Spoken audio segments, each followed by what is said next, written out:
یہ ایک مثال ہے، لیکن اس پہ گفتگو کی جائے تو بہت زیادہ مثالیں موجود ہیں۔ اب واپس آئیں اسی دلائل النبوہ امام بہیقی کی، تو میں نے بتایا یہاں تک تو اجماع ہے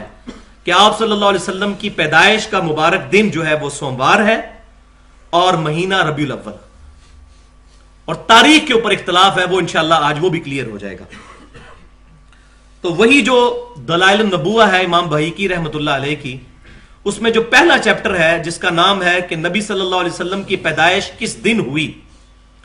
اس چیپٹر کے اندر پہلی دو حدیثیں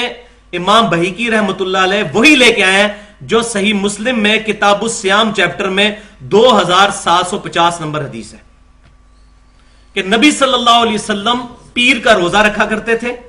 آپ صلی اللہ علیہ وسلم سے پوچھا گیا، یہ صحیح مسلم میں بھی موجود اور دلائل النبوہ کی پہلی حدیث، کہ آپ صلی اللہ علیہ وسلم پیر کا روزہ کیوں رکھتے ہیں؟ تو آپ صلی اللہ علیہ وسلم نے فرمایا فیہ ولدت وفیہ انزل علی، اس دن میں پیدا ہوا اور اس دن مجھ پر پہلی وحی نازل ہوئی۔ اور یہ سوموار کے دن کی بڑی اہمیت ہے۔ اب یہاں ٹائم نہیں، میں آپ کو صحیح سند کے ساتھ بتاتا کہ نبی صلی اللہ علیہ وسلم جب مکے سے ہجرت کے لیے نکلے ہیں اس دن بھی سوموار کا دن تھا، جب مدینہ شریف پہنچے ہیں اس دن بھی سوموار کا دن تھا۔ اسی طریقے سے آپ صلی اللہ علیہ وسلم پر پہلی وحی تو سن لیا، سوموار والے دن نازل ہوئی، آپ کی پیدائش بھی سوموار والے دن ہوئی، اور پھر آپ کی وفات بھی سوموار والے دن ہوئی۔ اس کے علاوہ اور بڑے بڑے ایونٹس آپ صلی اللہ علیہ وسلم کی مبارک زندگی میں منڈے والے دن ہوئے ہیں۔ اس کے بعد دلائل النبوہ میں جو دوسرا چیپٹر ہے جس کا نام ہے کہ آپ صلی اللہ علیہ وسلم کی پیدائش کس مہینے میں ہوئی، اس میں صحیح سند کے ساتھ حدیث نمبر 4 انٹرنیشنل نمبرنگ کے مطابق محمد بن اسحاق تابعی رحمت اللہ علیہ، جو انس بن مالک رضی اللہ تعالیٰ عنہ کے شاگرد ہیں، جنہوں نے نبی صلی اللہ علیہ وسلم کو 10 سال تک وضو کروایا اور آپ صلی اللہ علیہ وسلم کی وفات کے بعد 82 سال تک زندہ رہے اور 93 ہجری کے اندر وفات پائی، ان کے شاگرد محمد بن اسحاق تابعی رحمت اللہ علیہ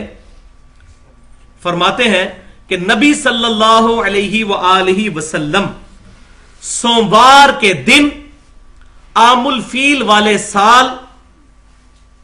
چاند کے مہینہ ربیع الاول اس کی 12ویں رات کو پیدا ہوئے۔ یہ صحیح سند کے ساتھ قول موجود ہے ابن اسحاق رحمت اللہ علیہ کا،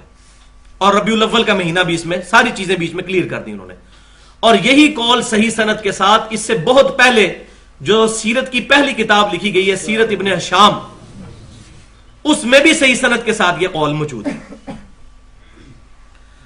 اب بعض لوگ سیرت ابن ہشام کا حوالہ ہے صفحہ 158 جلد 1، بعض لوگ اس میں یہ کنفیوژن پیدا کرتے ہیں کہ یہ تو تابعی کا قول ہے، تو تابعی کا قول حجت نہیں ہوتا جب تک کہ کتاب و سنت اور صحابی کا قول جو ہے نہ لیا جائے۔ تو یہ بات یاد رکھیں، یہ دنیا کا کوئی فارمولہ نہیں ہے ایسا۔ اصل چیز یہ ہے کہ اگر کسی تابعی کا قول کتاب و سنت اجماع اور صحابہ کے اقوال سے ٹکرا جائے پھر تو ایکسیپٹیبل نہیں ہے، اور اگر نہ ٹکرائے پھر ایکسیپٹیبل ہے،